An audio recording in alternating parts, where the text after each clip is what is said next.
In this episode, we speak to Richard Bendall-Jones on why diversity is not fully understood. Richard has worked on UK infrastructure projects for over a decade in project management and risk management roles. He's a product manager at Nplan, helping to usher in a new generation of tools to make the profession and construction industry better. Now, I was flying solo on this one, but it was absolutely fascinating. It was Martin and Val's loss.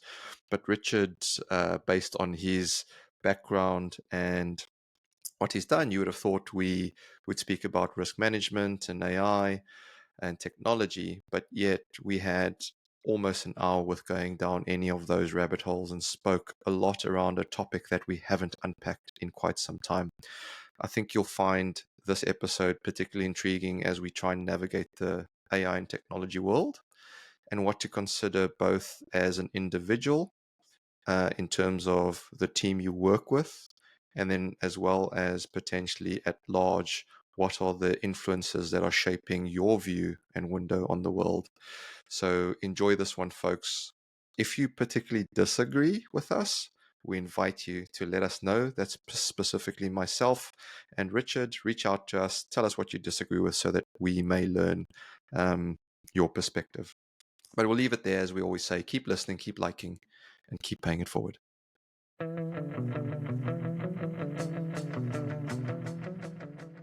Hello, project people, and welcome back to a brand new episode of the Project Chatter podcast. I'm flying solo today in the host seat.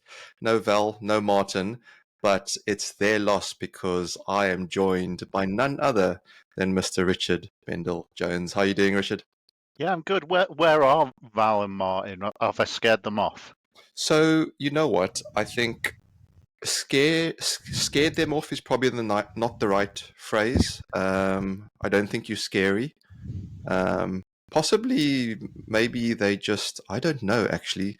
I think Martin's drinking, maybe he's sick, because actually, you know what? The last episode we had, he was drinking this disgusting lychee and botanical garden beer. He likes to try these strange beers, so maybe he's got a tummy bug. I know Val's boarding a plane, but he's always boarding a plane, so yeah. We'll just make stories up as we go, I think. How's that sound? Yeah, we can give him any actions as well because he's not here. Absolutely, absolutely. I've written them down right now. But before we get into too many weird and wonderful actions, you have brought a topic to the table which we haven't covered in a while, and I'm fascinated to go around the houses on this one with you, simply because of, I think, two key reasons. One, I know you have some really, really fascinating views that you want to share with the world on this topic. But also, too, it's the first time we've had you on the podcast, and we've spoken a few times offline. And yeah, it'd be great for those that don't know you to hear what you got to say on this topic. I know you're doing a bit of the podcast circuit as well, which is great. So spread the word. Hope they're paying you.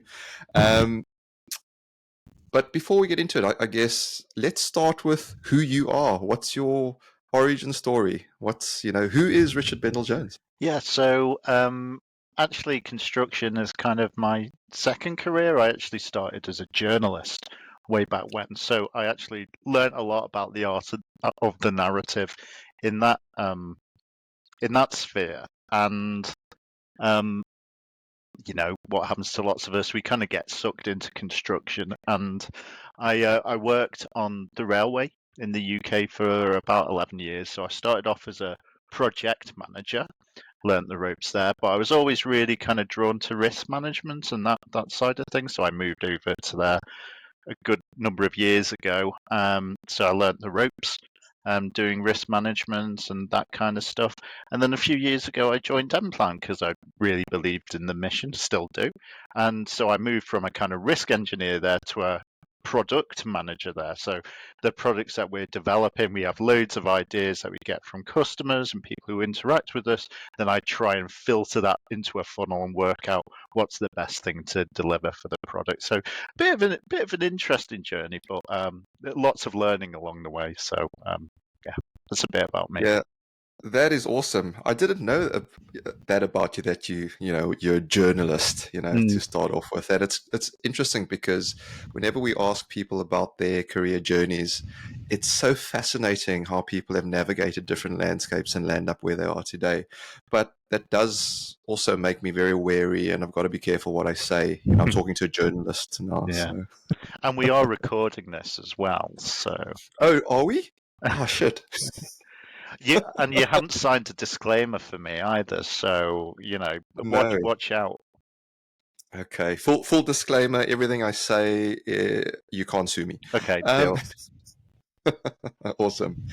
Well, look, I did mention that you've brought a topic to the table, which is really, really interesting. So what is that topic? That topic is diversity is not fully understood. Hmm. And I think for many, if you look back over the past 12, 18 months, everything that anyone has heard on the news, on podcasts, on radio, and newspapers, if people still read them, is around AI Mm. in all ways, shapes, forms. We used to talk quite a lot, and on this podcast as well, around the future of project delivery in terms of how we're educating the next generation, what skill sets they will need, leadership, culture, behaviors, diversity, and what diversity meant. Was that diversity of sex, gender, age, skin color, and then I think where the from memory, the last sort of discussions we had around this was actually, well, it's actually not about all the physical attributes necessarily, but it's more around the diversity of thought. What are people bringing in terms of how they're thinking differently to the table for a better outcome?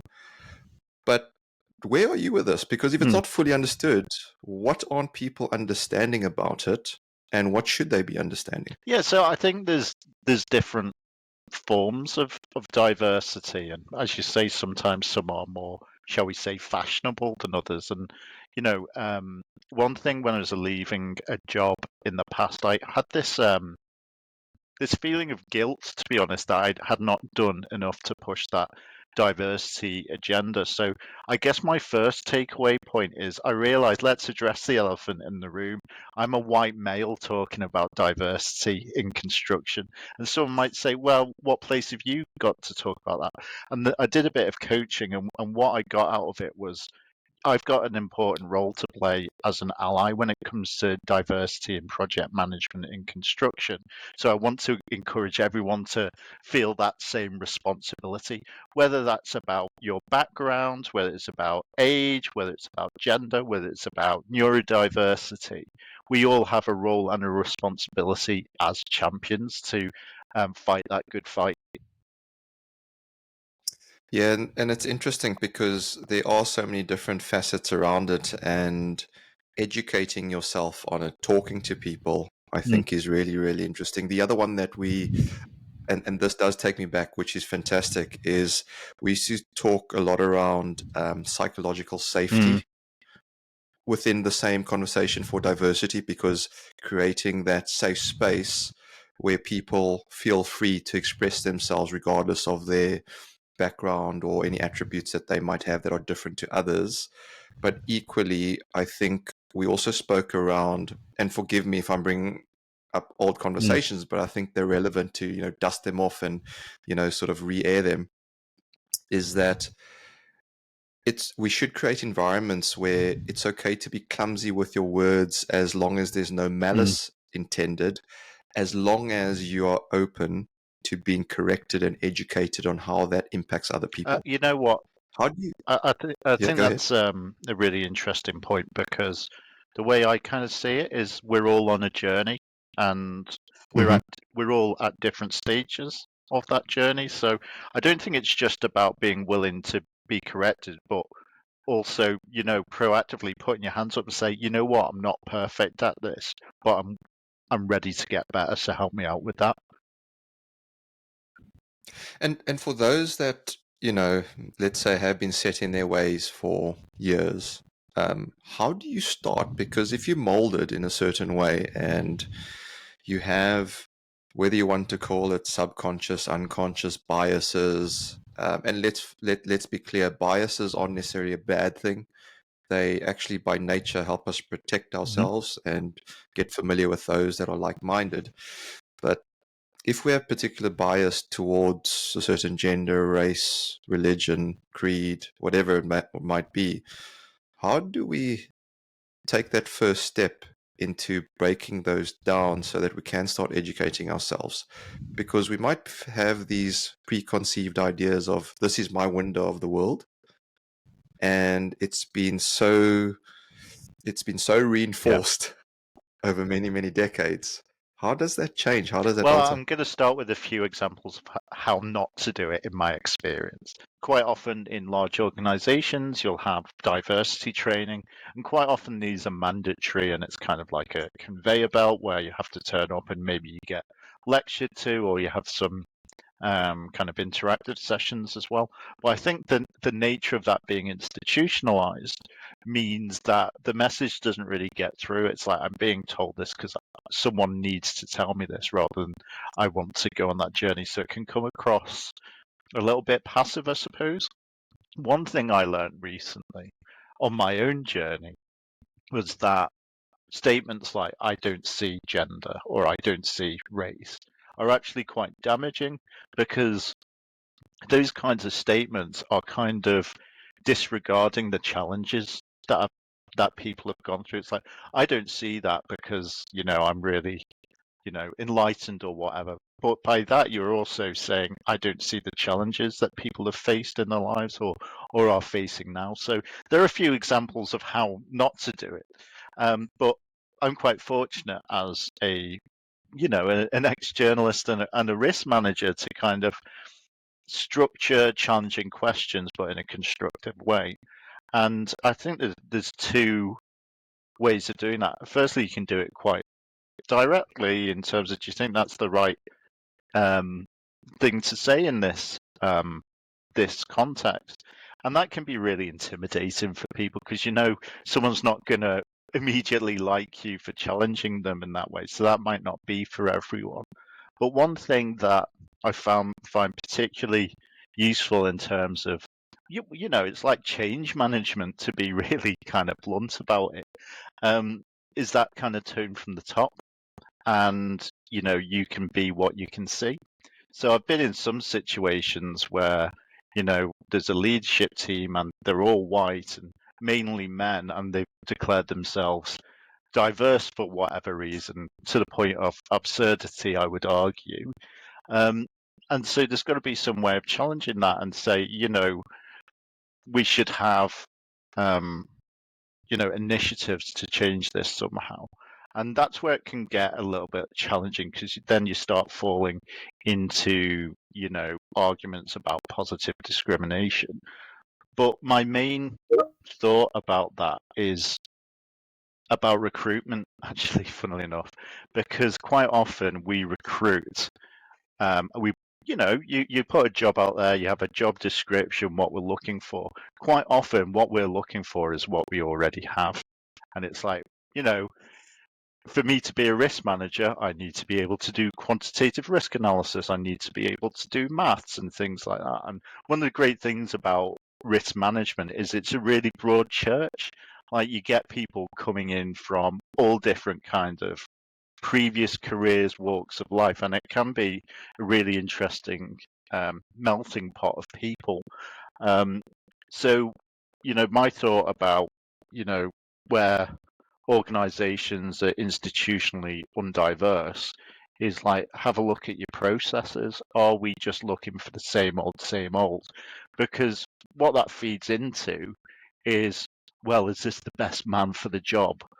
Are we just like employing someone because they're different in some way? Whereas actually that argument doesn't exist if you're not asking for the same kind of person, because you say, best person for the job. Well, if the job description is exactly the same, then it's only going to be a particular type of person who will be well suited to it. So I think, okay, you can challenge directly. Personally, that can be uncomfortable for some people, but I think there's a way to influence that conversation and that movement by looking at things institutionally, looking at processes and that kind of thing.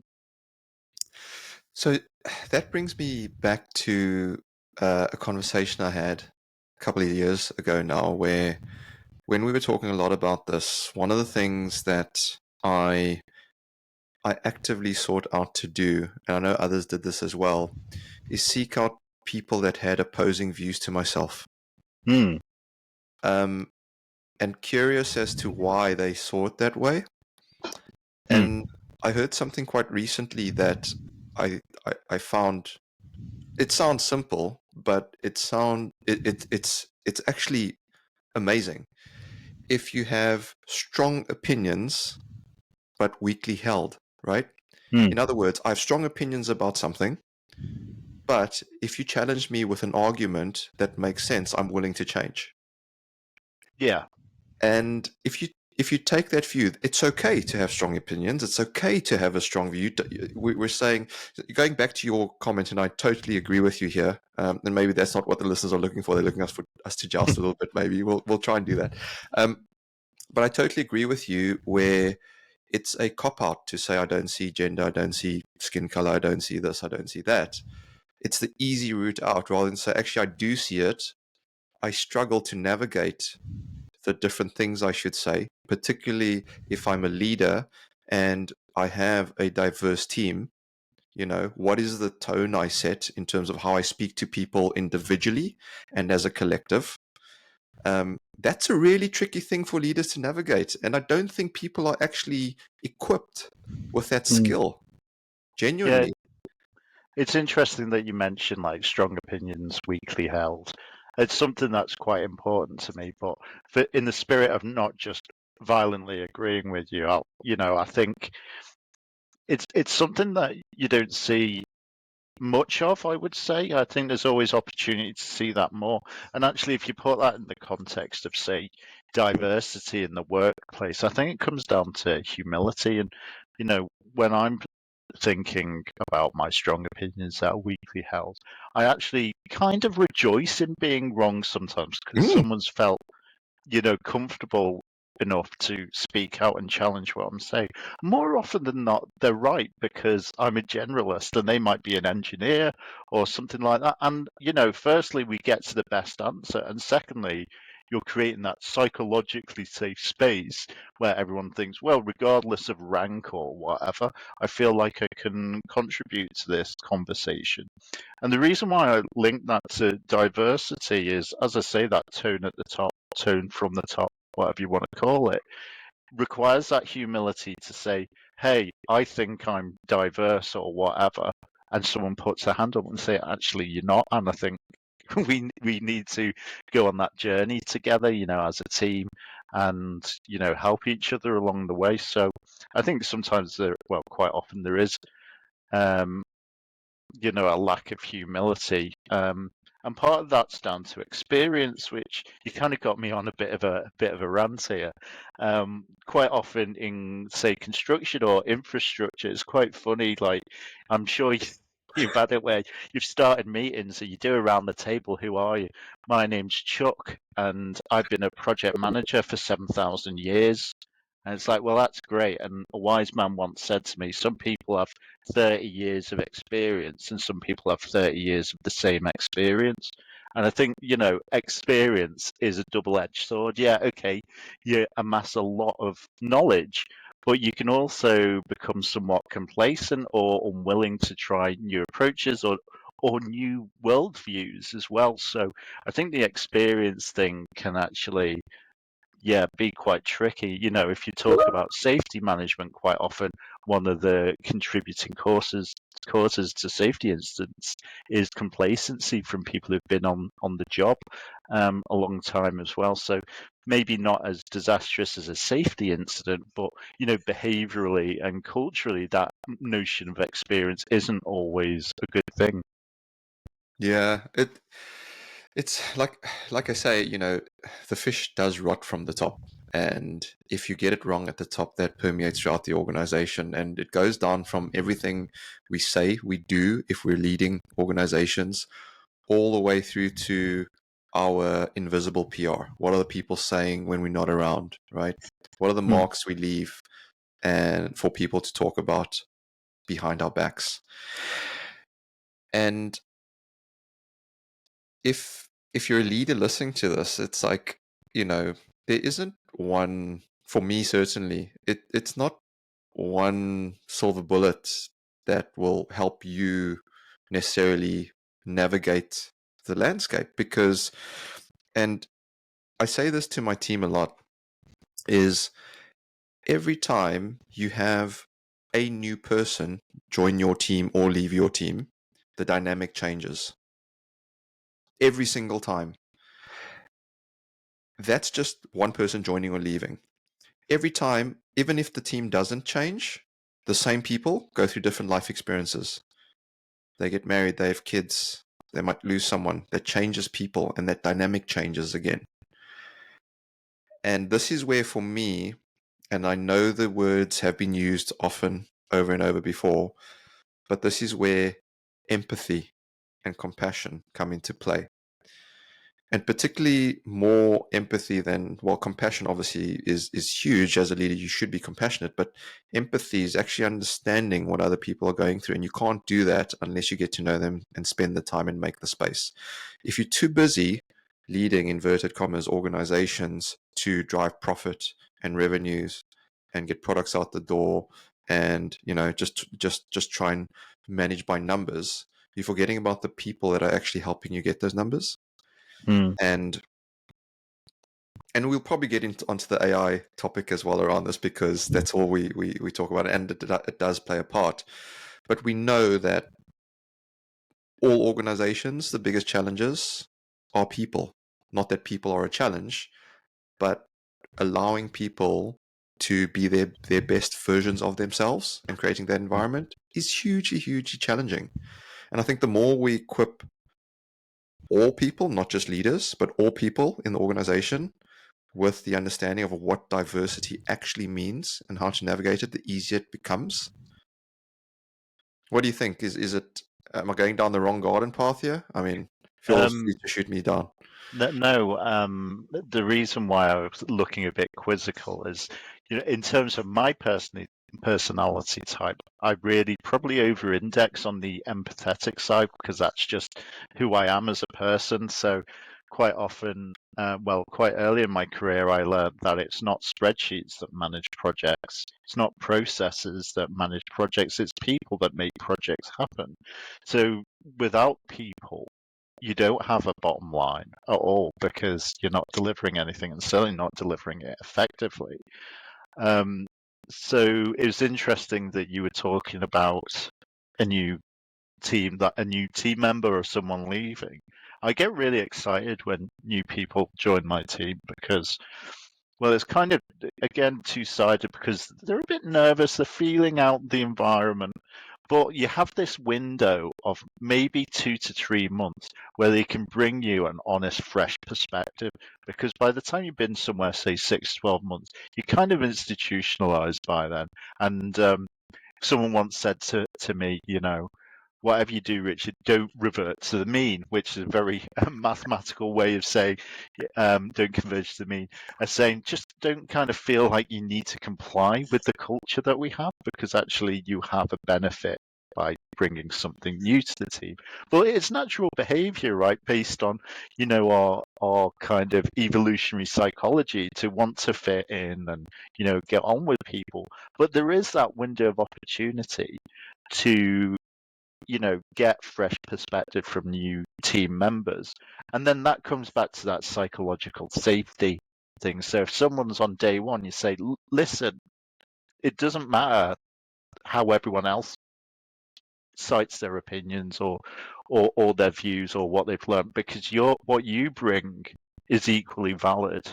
And please, don't be afraid to speak from that. You can say, "Oh, I might be ignorant about this, but have we thought about X, Y, and Z?" And you know what? You could be off the money, but you could be on the money. And as long as you're in an environment that actively encourages that, then actually you learn that it's okay to be wrong. And you're just learning, and we want to help each other to learn. But when we have like those new starters, I get really excited about it. And I probably ask them more questions than, say, the more tenured people, because it's like, I want to know, is this really bullshit, or am I actually, outside the castle of my organization? Am I barking up the wrong tree, or am I just like serving myself by doing this? So, yeah, you touching on empathy is something that really resonated with me, because I think, industrially, as an entire sector, I think construction, infrastructure has a real problem with empathy. It's one of the traditional sectors where, you've got to be big, strong person to get things done, stiff upper lip and all that. And while that's reducing, and I've seen that reduce over my career, it's still there, in the port cabins and things like that. There's still real struggles with this, and this is evidenced by the fact that someone working, in construction is 4 times more likely to die by suicide than someone who doesn't work in construction. And Why is it still there? Why is it still commonplace where you have to be this, this macho man predominantly on a construction site? I think it comes back to what we were talking about before. So if we recruit people in our likeness that we're naturally inclined to do, then the behavior perpetuates itself. So if we have a team of macho men, shall we say, and we want to find the best person for the job, then we will hire more macho men. And that means when you have that kind of critical mass of it, and someone different comes in, they can very quickly feel alienated. I've seen that happen in teams that I've managed, and it's really, really difficult to kind of unpick, because it is like a How do kind we of break the momentum. cycle then? Because it needs to be broken, right? It Mm, needs to be. And it's a tough one because, as you say, if there's critical mass and you joining this, you want to fit in, right? mm. And because if you don't fit in, you're an outcast, and there's all social dynamics at play. You want to be accepted, all these various aspects. But if I'm It, coming into an environment, I'm going, this isn't right, and I start speaking up against it, then that I've basically just, put a mark on my back type thing. Really, mm, that's the psychological thought process that goes through your head, right? If you mm. go, oh, if I speak up, I don't want to speak up type thing. How Yeah. do we change it? Again, yeah, it's a really tricky one, and I'm generally of the view that the most complex problems tend to be cultural and behavioral, because humans are by their nature complex. Um, and consequently, I don't want to like sound like I've got a smart answer for everything, but because I don't. But one thing that I've seen benefit organizations, I was talking before about, you know, systemic approaches to breaking that cycle. And one of those is apprenticeships, I think. I think you see more diverse cohorts coming through apprenticeships than you would in the past. And I still don't think that's enough. Well, maybe that's unfair. So, say, for example, you have a diverse cohort of apprentices and they go into the business. Some will leave, some will stay. But if that's like a kind of drop in the ocean compared to the diversity of an organization as a whole, so actually you need to like have um, several generations of that diverse cohort. But even then, it's probably not enough, because actually, I'm not sure if you've seen it. There's a TED talk. I forget the lady's name, but in the 70s they were talking about gender equality. If we continue on this trend, then we'll have 50-50 split in the boardroom and stuff like that. And that hasn't happened. And why hasn't that happened? So it's easy to say, diverse cohorts of apprenticeships, that kind of stuff will eventually have an effect. It won't solve the problem in and of itself. It'll help solve the problem, but it won't magically get to whatever diversity targets people have. And actually, I would argue that diversity targets are a dangerous thing as well, because it's like saying this is our definition of diverse, whereas really we should be creating systems where it happens organically. I suppose it's a behavior, it's a part of our culture, that we want to embrace. So sometimes people say things like culture is what happens when no one's looking. And, that kind of, oh, we want to be 20% diverse by 2020 or something like that. That is like enforcing a culture on people. If you take that target away, is that going to continue? Probably not. So, it's a really difficult one. I think, kind of grassroots kind of interventions really important. And then those people who go on, prosper in their career, they become the person that younger people can look up to. Yeah, I can see it, so I can be it. But that takes time. That's like a generational thing, and it doesn't always work. So yeah, I agree. It's a really thorny issue. I definitely can't say that I've got all the solutions for it.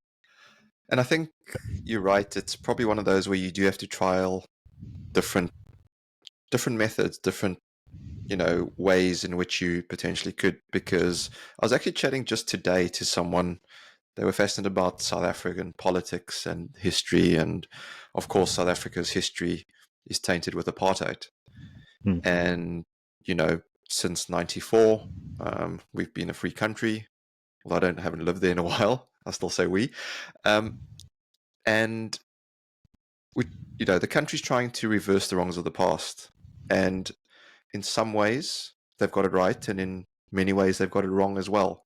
But they tried, I think, is the important part. And whether you agree with it or not, some of the things that they do is they put quota systems on sports teams. And there is a huge argument to say, well, that's actually the right thing to do so that younger people can see people like themselves being represented. And then there's a really strong argument as well to say, well, those players you're putting in those teams, they aren't there on merit, and henceforth you are devaluing their selection into those sports teams. Now, I use sport as an example. I use that South African example because I think it's applicable to organizations as well. That there are both pros and cons, regardless of which way you go, as long as the outcome and intention is right for me. This isn't going to be perfect. It's like talking about politics or religion, I think, right? There's going to be so many different views on this, but ultimately it takes people to come together, understand for what it is, and then work collectively to go, okay, this is what diversity means. What does it actually mean, though? Do we have examples of where diversity has actually brought greater value to organizations? Yeah, so one thing I'm really influenced by is the book Rebel Ideas by Matthew Syed. I'm not sure if you've read that one, but that really influenced my thinking. So really what I'm saying, I'm just like stealing what he said in his books, really. But like some really good example. I'll give you a historical one. I think, let's see if I remember it correctly. Well, there's been like various examples of it in the past where, say, there needed to be a scientific achievement. So, like, say, the Enigma machine in World War II, people try and put a bunch of scientists together and they do all the science, but they don't come up with a solution. Now, I think I remember it correctly. It was the Enigma machine at Bletchley Park. They also had another team that was a mixture of disciplines. So there was a physicist, there was a chemist, there was a linguist, and things like that. And they actually found that they got better results because a linguist was able to look at syntax and things like that. And, they all brought different things to the party. So when looking at complex problems, those different perspectives really work. And, I think to look at it in a slightly more abstract way, I think that diversity in all its forms, whether that's diversity of thought, neurodiversity, diversity of background, basically allows those different views of the world. And if we weight them equally, if we hold our opinions loosely but strongly, then you can create those more creative solutions. So quite often, in my field of risk management or something like that, quite often you need to think creatively about what's the best thing to do for this project. Okay, you might have this type of engineer, you might have this type of engineer, you might have a designer. you can't just solve that problem with the same type of engineer behaving in the same way. Actually, it takes, firstly, a variety of experiences, but also the humility to say, yeah, you know what, I'm happy to be wrong here. So I think historically, there are like examples. I'm sure something came up in the development of the nuclear bomb, maybe not the best example, but there are those kind of scientific breakthroughs that are dependent on diversity of background and of thought. So organizationally, I'm sorry, I'm going to name drop M-Plan. I'm really lucky to work with such a diverse group of people. Machine learning engineers who see the world one way. I see things in a very human behavioral way to look at like user behavior, and every step in between there. So, I see that as an organizational benefit just from my own experience where I've worked in less diverse environments and more diverse environments. I've never learned so much, put it that way. Yeah, it's fascinating. And if I can add to it, as you're chatting there, and I was thinking, I've got to give a shout out. Those that know me, when I started this podcast, I was at Transport for London. And, when I think back on the way they delivered projects, it wasn't just the project teams and the engineers designing, and then you get the main contractor delivering. They involved the operators, the maintainers, the public, you know, before, during, after the project's been delivered.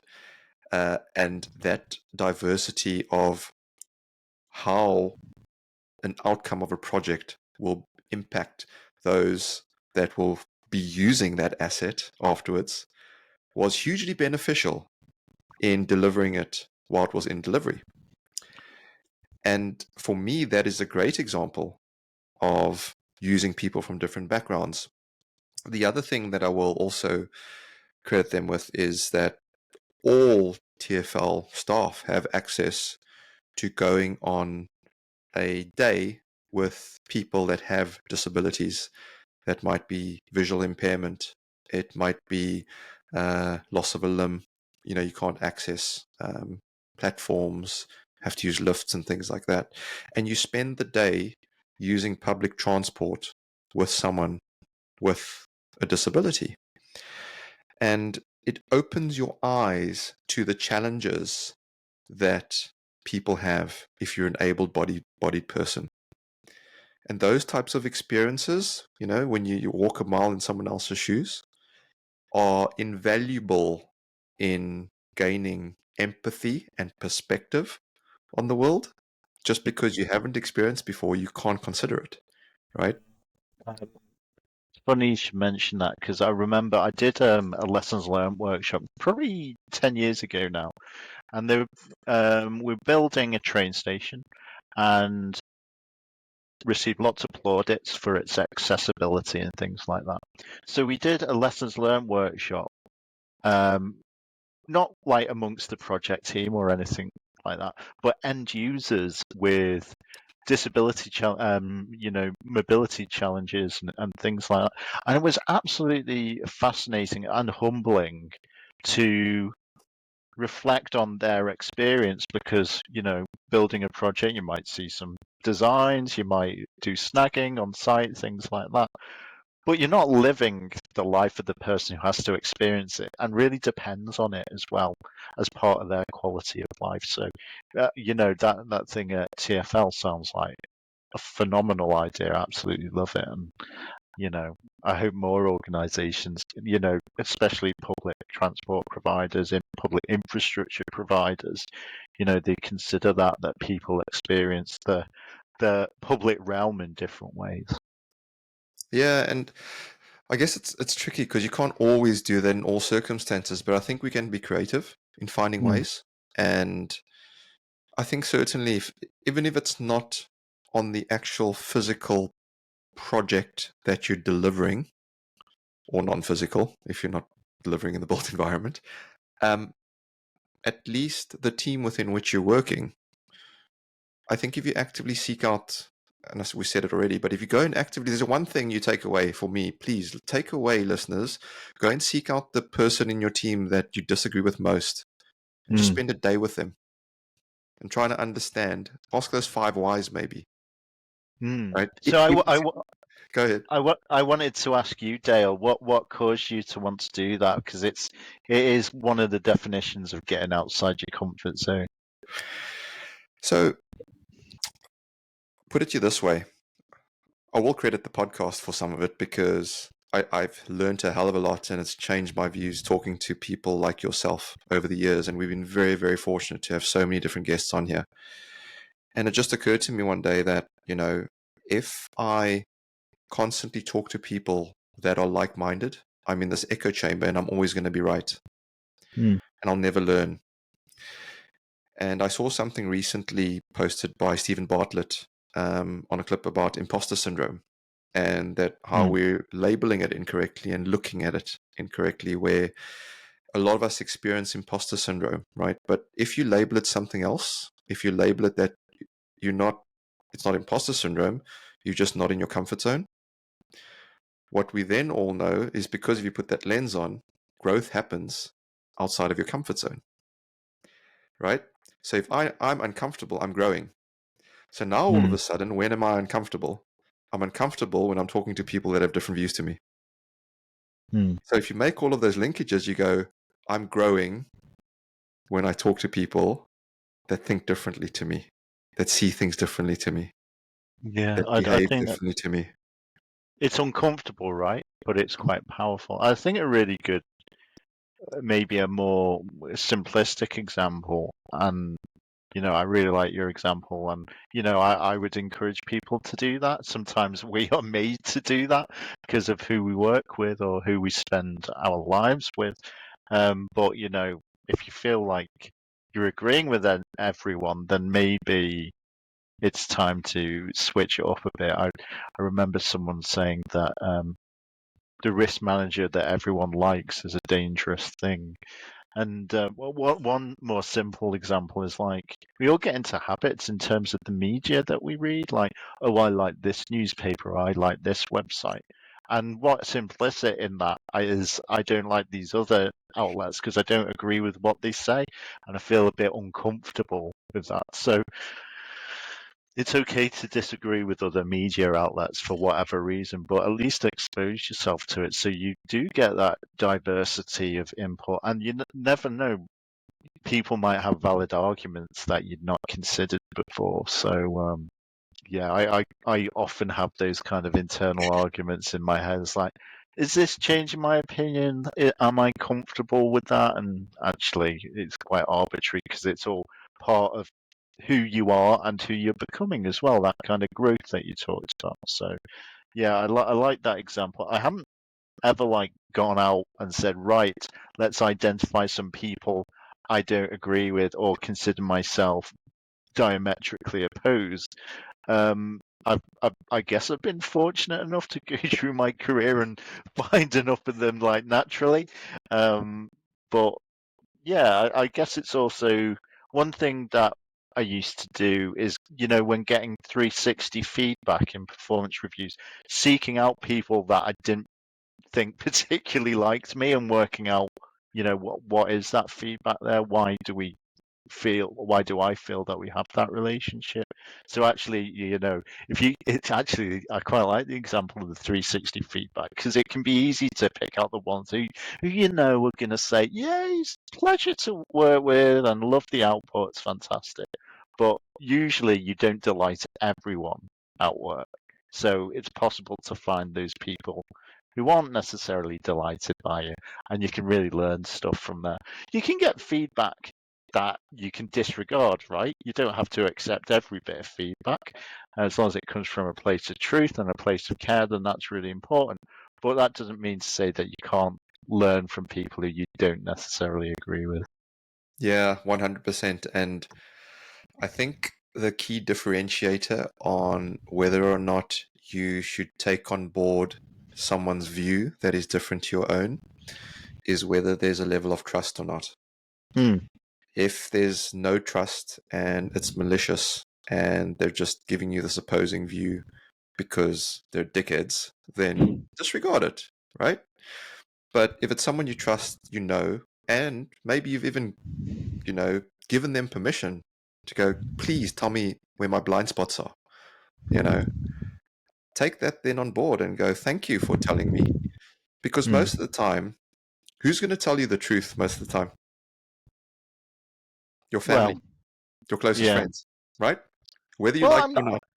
No, yeah, that's true. You can spin it on its head. There's a concept called the mom test. I'm not sure if you've heard of it. It's a book, and it's quite important in product management because it's like if you ask people questions like, "Do you like this product?" Generally, people will say yes. And the reason why it's called the mom test is like, "Mum, am I handsome?" And mum will always say yes, you know. Right. So even like your families can, look after your feelings. Um, but one thing that I probably go a bit higher on my filter in terms of the feedback that I'll accept because I will have people that I trust and ask for feedback. But if they provide me with feedback from a place of emotion rather than objectivity and observation, that feedback is somewhat clouded in my Mm. mind. It's not like I'm judging them for it, but it's like, is this coming from a place of care or trust, or is it just someone like ranting? Yeah, so I also consider that prism, which might sound a bit robotic, but No, but it's great though, because you then have a choice. So here's the other thing that people don't realize, or certainly I don't think most people realize, is that you have a choice on how to react or respond to feedback you get. You don't have to react negatively or emotionally Mm. in return, right? yeah, one thing I often do is I'll always like say, well, thank you for that. And the reason why I say that isn't necessarily because I'm thankful, but it just gives me that moment to like kind of breathe. And it's nice to say that someone's being thanked for their feedback and, it encourages it in the future. But it just gives me that mental space to go, okay, let's wind it down a notch and let's start to process. Because let's be honest, you can have all the cultural values about openness and honesty. When someone gives you some constructive feedback, you're going to be pissed off at least for a nanosecond. No one's going to tell, I'm not having it that like someone receives some constructive feedback and immediately they're overjoyed. I'm not having that. That is not like the psychological makeup of the human race. You're going to be pissed off just a little bit. So like saying, "Oh, thank you for," it might be absolute bollocks. I don't know, but it gives me that moment to think about it and process it constructively, and then get to the next part of the conversation. No, 100%. For me, I, I don't necessarily thank them straight away. My personal response is I say, that's good feedback. Okay, yeah, I like that. I say it's good feedback because it gets me thinking and it helps me to change the way I do things and consider the way I should change things going forward. Let me explain what's happening now so you can see my view. And then I go, thank you, because that helps me. So I Yeah. start with good feedback and then I process. But as you say, it buys you that time to go, okay, what's this person actually saying and why are they saying it? And if you don't know, then you can ask and go, well, why do you say that? How did what I did come across? How did what I say get perceived? All these awesome questions that you can start then asking people to gain insight. What Um, if it's not good feedback? What do you do then? Give me an example.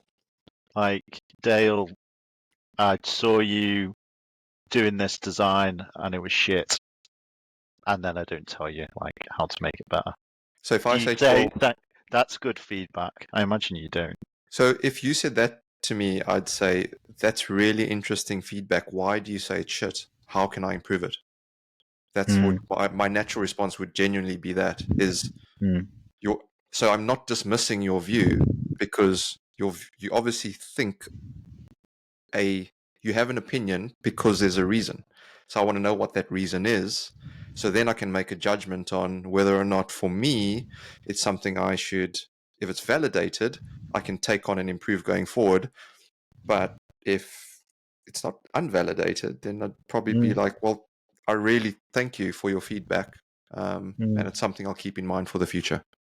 Yeah, I guess you can kind of reframe it in terms of, well, this is an opportunity to dig a bit deeper to see what is behind the initially quite callous words, there's probably a genuine emotion. People Mm. aren't just swearing at each other for the sake of it.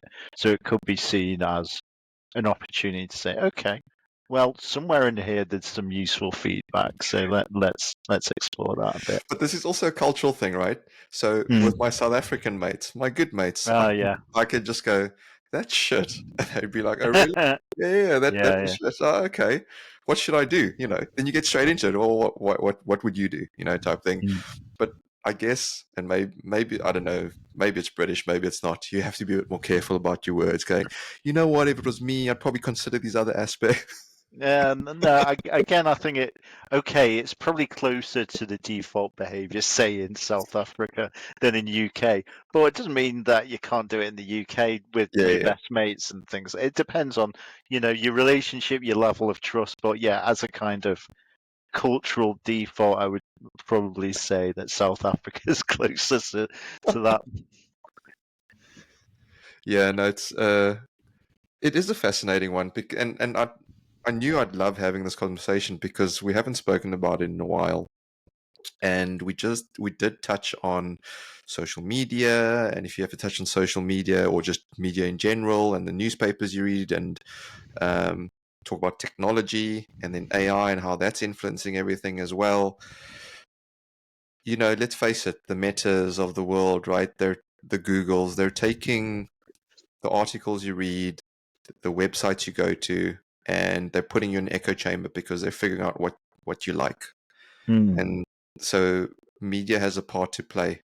Social media has a part to play in terms of what you see, your window of the world. And I know you have strong opinions on these and maybe strongly held. So let's dip our toe in the water and see how deep we go in terms of the tech side of influencing diversity. Well, I think we've managed to get like 50 minutes in without approaching the technology, so well done us. And I try to avoid it because everyone's an AI expert nowadays, aren't they? Everyone's got the AI Not hot me, take. though. You I'm do. telling you right now, I'm not an AI expert. I ask and discuss a lot of things on AI because I'm curious about it. I am not an expert. I'll tell everyone it's recorded. They can come back and point this episode out to me. I am not an expert. You know what? I think that's a really good hot take. I think you should go on LinkedIn and say, hey, I'm not an AI. That would be a more differentiating factor nowadays, I think. But yeah, you know what? You've actually timed that seamless segue really well. One of my colleagues pointed it to me an academic paper, and it's called "But Which Humans?" And basically, the point behind it is people are talking about large language models, ChatGPT and all that kind of stuff, and they're trained on the internet, right? You basically download the internet, you find the patterns and stick them in really large neural networks, and then you get very personable responses that tend to be quite generic, but they kind of make sense as well. I won't get into the use cases of AI. It's not the point I'm trying to make. So if you think that these technologies have scraped the internet and you think about who uses the internet, there is a bias towards kind of Western democratic countries, shall we say. And therefore, when you're getting responses that appear human, you can say, well, what kind of human? Is this going to be so naturally received in wherever, Antarctica, than it will be in London? And the answer is probably not. And then that really brings to light some really complex issues. That maybe we can touch. I'm definitely out my comfort zone here. I'm definitely in that growth area, shall we say.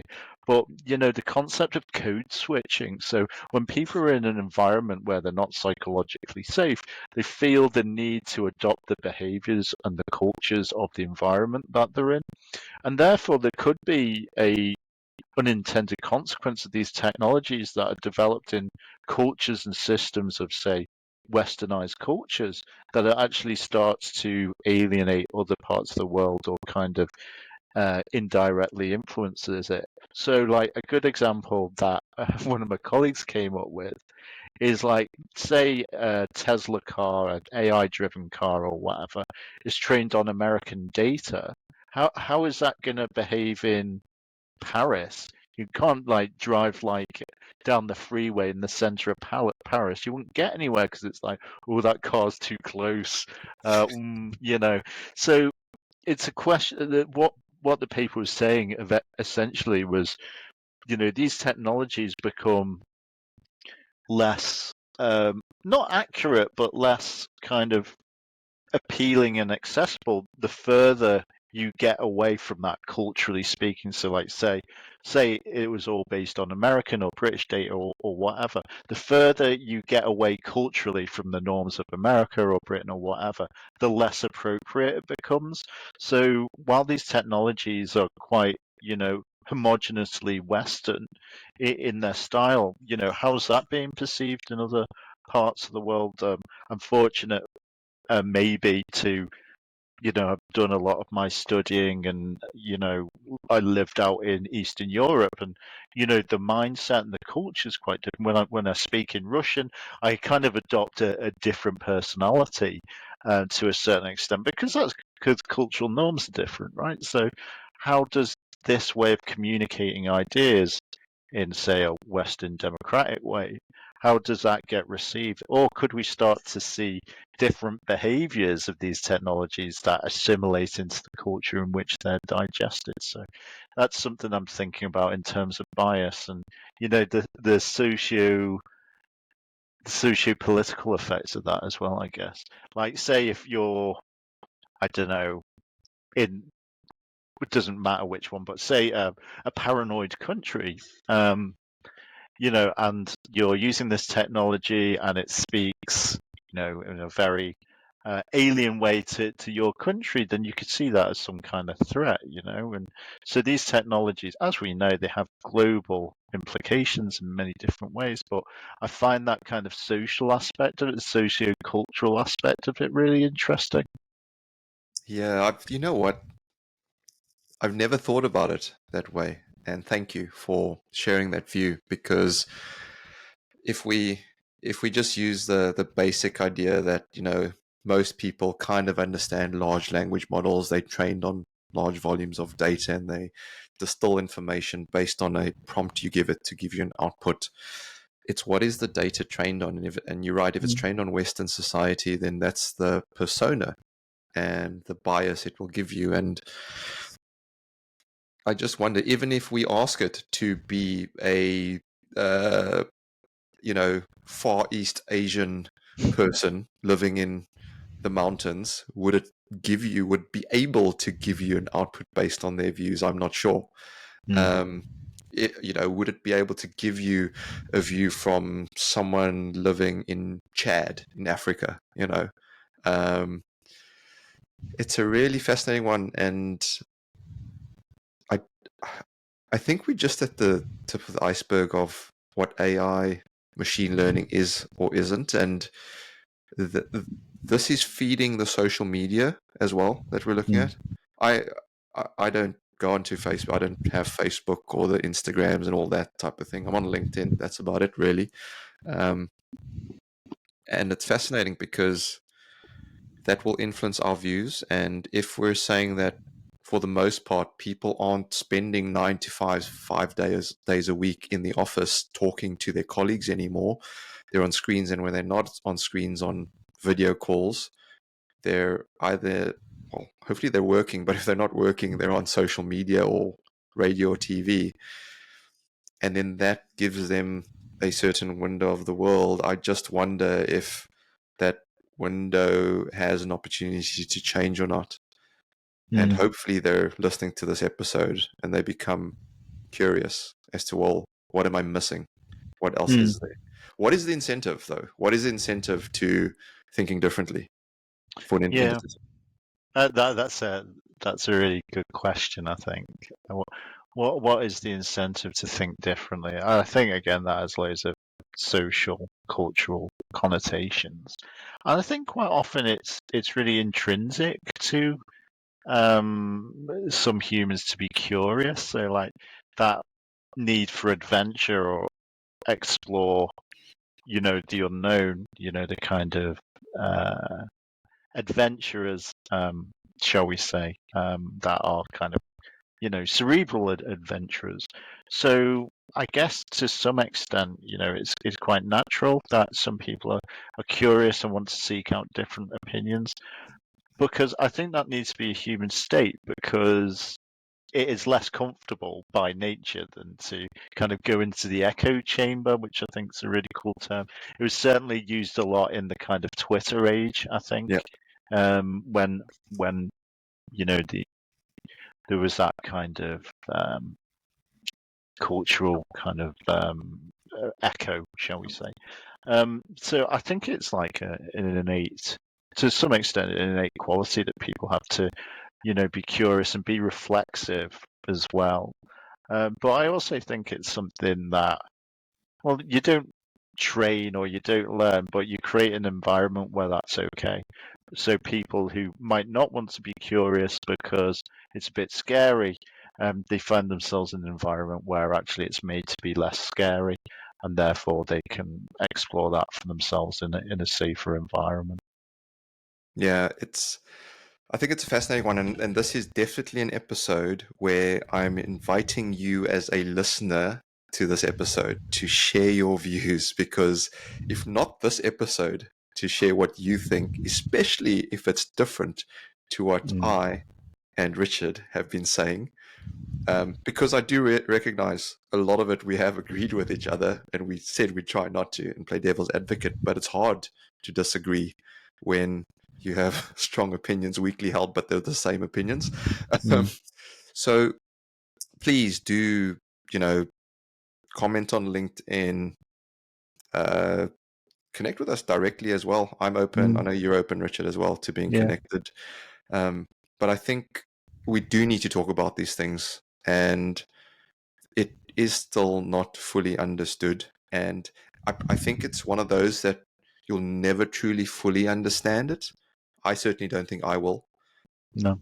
What I mean by that, let me get a little bit more specific, because that's quite a general statement, is that I think there's always growth opportunities when it comes to diversity, because I am only living in my body and experiencing the things I experience. I'm not experiencing all the things that all the people I interact with experience, and so I've so much to learn in this space. But yeah, fascinating stuff.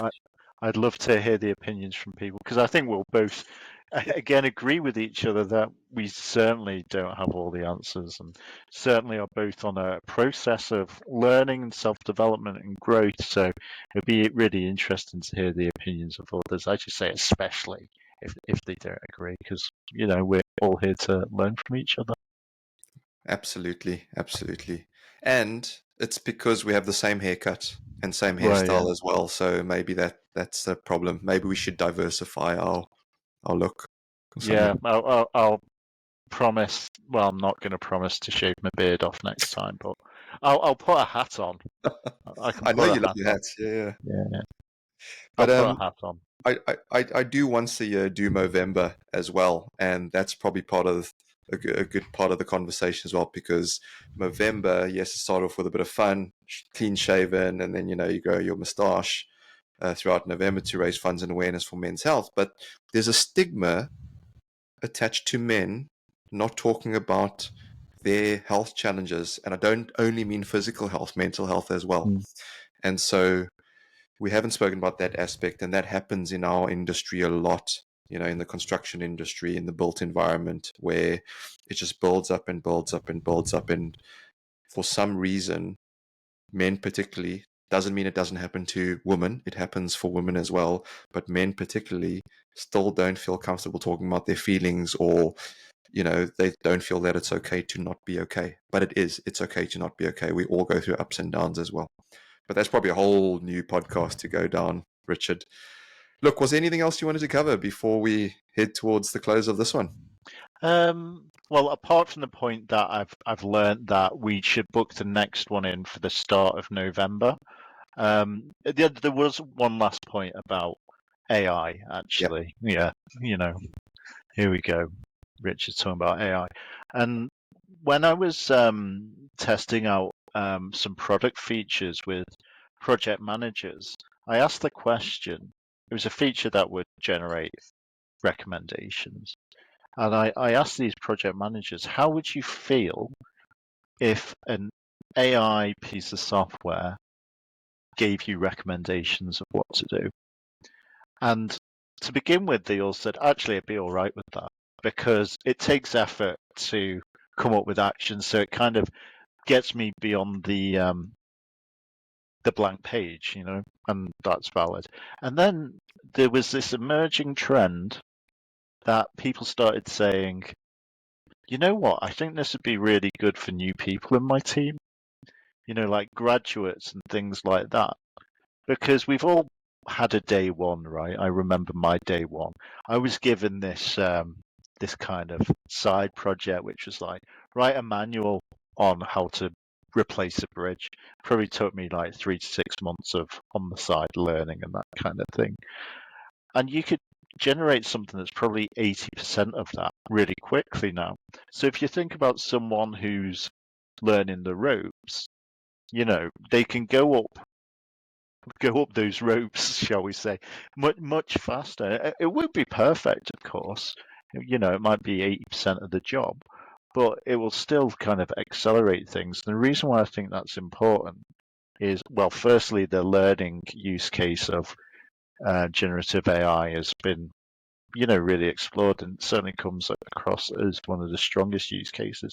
But also, like from a diversity aspect, it doesn't mean that when I had to kind of learn these things, I had to talk to old engineers who, not that old, but I think more experienced engineers than me, who were inevitably busy and things like that. It was really intimidating. But being able to learn it, maybe in that kind of more closed, maybe a bit more comfortable environment where I had so much stuff to learn, it probably would have sped my growth up a bit. And it doesn't matter, quite so much where you are or things like that. You can do it remotely. And I think it's just one of those things that will lower the barriers to entry for all people. And I think it can't be about silver bullets. We talked about silver bullets before. It's about there's lots of different barriers. How can we lower as many as we can? And I think that's one way that we can lower one of those barriers.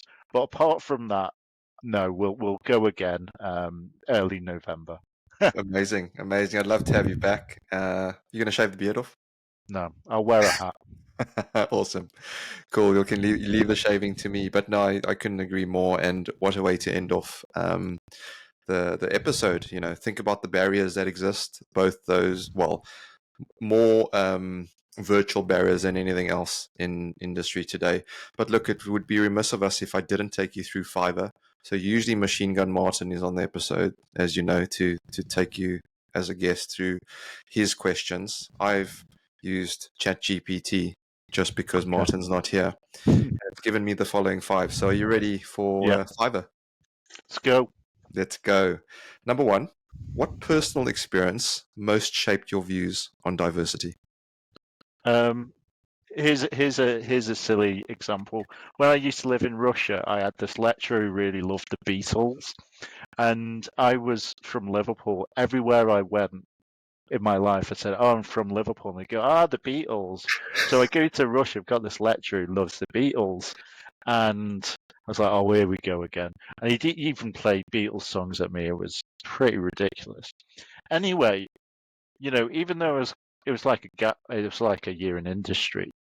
And what I learned, because I live with families and stuff like that, is the Beatles had a really strong place in Soviet culture because they were this sound of a culture that they weren't allowed to have access to. So the Beatles weren't just a pop band, they were like this cultural totem of what life was like somewhere else. And so it's not just like a musical joy, it's also like a statement of culture. And so, like, diversity doesn't have to be like one opposing view against like a group, because sometimes you are that opposing view. So that I found that really humbling. Amazing. Question 2. Mm.